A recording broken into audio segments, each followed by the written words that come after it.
एक small cap का इतना बड़ा यूनिवर्स है और छोटे से छोटा स्मॉल कैप शायद 30 या 40 हज़ार करोड़ वैल्यूएशन पे है। स्मॉल कैप्स को स्मॉल कैप कहना ठीक रहेगा? देखिए, अच्छी बात यह है कि ये प्रॉब्लम ऑफ प्लेंटी है। Well said.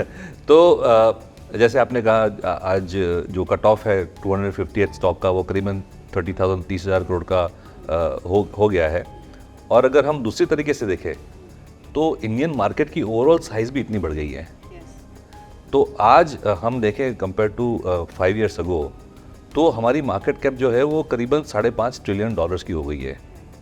लेकिन अगर हम सिर्फ स्मॉल कैप कंपनीज का मार्केट कैप देखें, वो अलोन $1 ट्रिलियन से ज़्यादा हो गई है।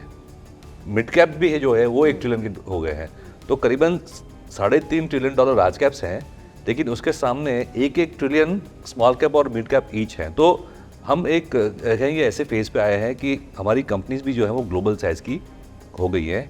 और उसका मतलब ये भी है कि जैसी कंपनी बड़ी होती है तो एक्चुअली रिस्क भी कम होता है।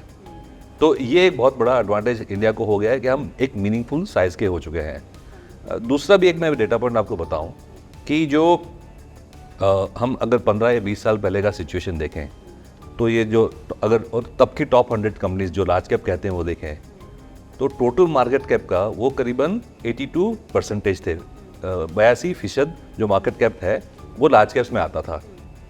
आज क्योंकि मिड कैप और स्मॉल कैप इतने आउट परफॉर्म किए हैं, तो वो जो लार्ज कैप का प्रोपोर्शन है वो करीबन 68% हो गया है, 62% हो गया in fact. So almost 38% of the market cap is now mid cap और स्मॉल कैप। तो अगर आप इंडिया में इन्वेस्ट करना चाहते हैं तो एक्चुअली आपके पास चॉइस नहीं है, आपको मिड स्मॉल कैप देखना ही पड़ेगा।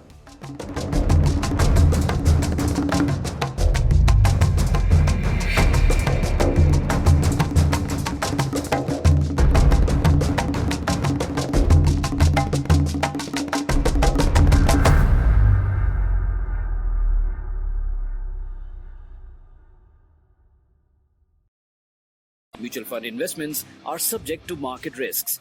Read all scheme related documents carefully.